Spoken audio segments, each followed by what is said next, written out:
आखिर UP Nepal border के जरिए देश में की जा रही है धर्म परिवर्तन की अवैध साजिश। क्या अवैध मदरसों को तोड़ योगी जी पूरी करेंगे जनता की सिफारिशें? आखिर अब हिंदुस्तान में होगा मस्जिद मदरसों का गेम ओवर। अब योगी जी और मोदी जी मिलकर चलाएंगे 13,000 अवैध मस्जिदों पर बुलडोजर।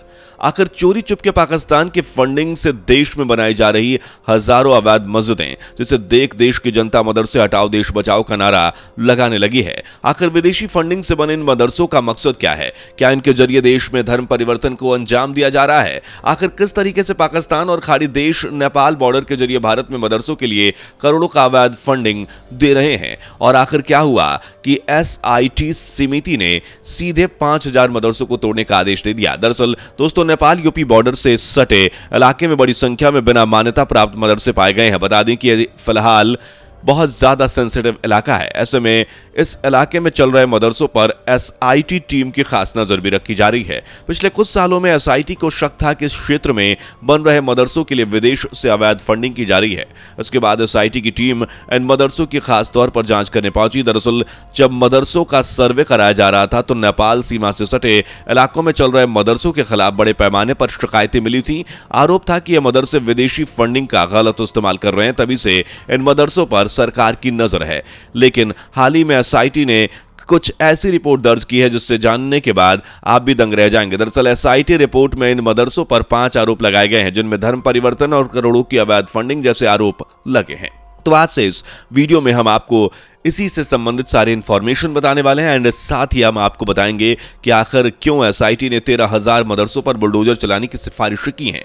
बने रहिए वीडियो के आखिर तक। और अगर आप भी एक सच्चे हिंदू हैं तो कमेंट में जय श्री राम जरूर लिखिएगा। दोस्तों, 4 अगस्त 2022 ये वो दिन था जब भारत नेपाल बॉर्डर पर मदरसों के नाम पर टेरर फंडिंग का खुलासा किया गया, जिसमें शक किया गया कि मदरसों को आड़ में पाकिस्तान और खाड़ी देश से अवैध फंडिंग की जा रही है। इसी के अलावा यह भी बताया गया कि इसके जरिए देश में डेमोग्राफी को भी बदला जा रहा है। यहां तक कि मदरसों के नाम पर करोड़ों के फंड का उपयोग धर्म परिवर्तन के लिए किया जा रहा है। तो इसकी जांच के लिए 2 साल पहले कम्युनिटी यानी कि SIT का निर्माण किया गया था। बता दें कि फिलहाल SIT ने जांच के बाद अपनी रिपोर्ट गवर्नमेंट को सौंप दी है, जिसमें 13,000 मस्जिदों को बंद करने की अपील की गई है।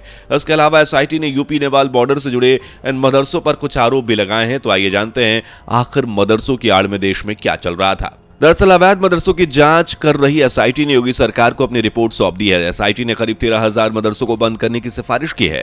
जांच में जो मदरसे अवैध पाए गए हैं उनमें से ज्यादातर नेपाल सीमा पर स्थित हैं। SIT ने रिपोर्ट में दावा किया है कि इन मदरसों का निर्माण पिछले 2 दशकों में खाड़ी देश से प्राप्त फंड से किया गया है। SIT ने जिन 13,000 मदरसों को बंद करने की सिफारिश की है उनमें से ज्यादातर नेपाल सीमा से लगे महाराजगंज, श्रावस्ती, बहराइच समेत 7 जिलों में है। हर एक सीमावर्ती जिले में ऐसे मदरसों की संख्या 500 से ज्यादा है। SIT ने अपनी रिपोर्ट में कहा है कि इन मदरसों से उनकी आय और व्यय का पूरा ब्यौरा मांगा गया तो वे अवेलेबल नहीं करा सके। इससे आशंका जताई जा रही है कि सोची समझी इस साजिश के तहत जुटाई गई रकम को हवाला के जरिए मदरसों के निर्माण के लिए भेजा गया। अधिकतर मदरसों ने अपने जवाब में विदेशी फंडिंग के निर्माण कराने का दावा किया है, लेकिन ये मदरसे चंदा देने वालों के नाम नहीं बता सके।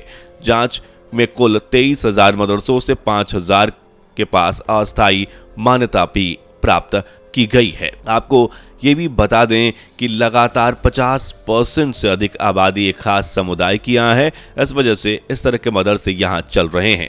आपको ये भी बता दें कि सीमावर्ती जिले में जितने मदरसे और मस्जिद बनाए जाने का नतीजा अब सामने दिखने लगा है। उत्तर प्रदेश के सीमावर्ती जिलों में खास कम्युनिटी की आबादी में अवैध बढ़ोतरी दर्ज की गई है। यूपी पुलिस के मुताबिक 2011 के खास कम्युनिटी की आबादी लगातार बढ़ती ही जा रही है। आबादी 20% से अधिक बढ़ी है। ये जिले हैं पीलीभीत, लखीमपुर खीरी, बलरामपुर, महाराजगंज और बहराइच। ये सभी जिले नेपाल यूपी बॉर्डर के पास ही हैं। दरअसल यूपी में नेपाल की सीमा पर 116 ऐसे गांव हैं जहां 50% से अधिक आबादी एक खास समुदाय की है। अब राज्य की सुरक्षा एजेंसियों के सामने यह पता लगाने की चुनौती है कि सीमा के पास नए बसे मुस्लिम परिवारों में से कितने लोगों के पास अवैध दस्तावेज हैं और कितने लोग गैर कानूनी तरीके से रह रहे हैं।